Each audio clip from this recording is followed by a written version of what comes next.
മാത്രമല്ല സാഹിത്യ ലോകത്തെ ഒന്നടങ്കം മാറ്റിമറിച്ച നോവലാണ് ബെന്യാമിന്റെ ആടുജീവിതം. വർഷങ്ങൾക്കിപ്പുറം ആടുജീവിതം ബ്ലസ്സിയുടെ സ്വപ്ന ചിത്രമാവുകയും ചെയ്തു. എന്നാൽ ഇതിനെല്ലാം ഇടയിൽ കുടുങ്ങിക്കിടക്കുന്ന ഒരു ജീവിതമുണ്ട്.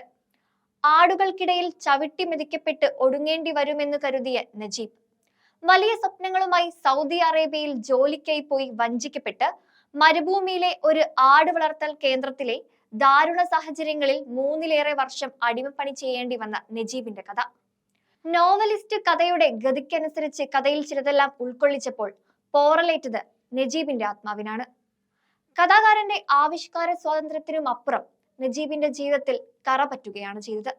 ഇവിടെ വിഷയം ഒരു നോവൽ എഴുതുന്നു, അതൊരാളുടെ ജീവിത കഥയാണെന്ന് കൃത്യമായ പ്രചാരണം നടത്തുന്നു, വായനക്കാരന്റെ രസത്തിനു വേണ്ടി പൊടിപ്പും തൊങ്ങലുമൊന്നും കൂട്ടിച്ചേർക്കാത്ത ജീവിത കഥയാണെന്ന് മുഖവുരയിൽ പറയുകയും ചെയ്തതിനു ശേഷം താൻ നരകയാതനകൾ അനുഭവിച്ചിരുന്ന നാളുകളിൽ ആടുകളുമായി നജീബ് ലൈംഗിക ബന്ധത്തിൽ ഏർപ്പെട്ടിരുന്നെന്ന് നോവലിൽ പറയുന്നുണ്ട്. എന്നാൽ യഥാർത്ഥ നജീബിന്റെ ജീവിതത്തിൽ അത്തരമൊരു കാര്യമേ നടന്നിട്ടില്ല എന്നതാണ് സത്യമെന്ന് എത്ര പേർക്കറിയാം.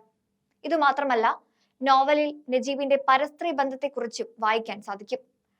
ഇതെല്ലാം കഥ മാത്രമാണെന്ന് തിരിച്ചറിയുന്നവർ വിരലിൽ എണ്ണാവുന്നവർ മാത്രമാണ്. കേട്ടാൽ കെട്ടുകഥയെന്ന് തോന്നുന്ന ഒരു ജീവിതത്തിന്റെ ഒരു ഘട്ടത്തിൽ നിന്നും ജീവനും കൊണ്ട് ഓടിയെത്തിയത് എത്ര ഒളിച്ചോടാൻ ശ്രമിച്ചാലും നജീബിനെ പിന്തുടരുന്ന നുണകളിലേക്കാണ്.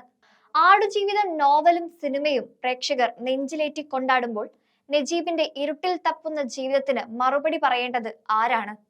വർഷങ്ങൾക്കിപ്പുറം നോവലിൽ നജീബിന്റേതല്ലാത്ത ചിലതെല്ലാം കൂട്ടിച്ചേർത്തിട്ടുണ്ടെന്ന എഴുത്തുകാരന്റെ കുമ്പസാരത്തിൽ അവസാനിക്കുമോ ഈ ജീവിതകാലം മുഴുവൻ നജീബ് തോളിൽ പേറിയ ആവിഷ്കാര സ്വാതന്ത്ര്യം?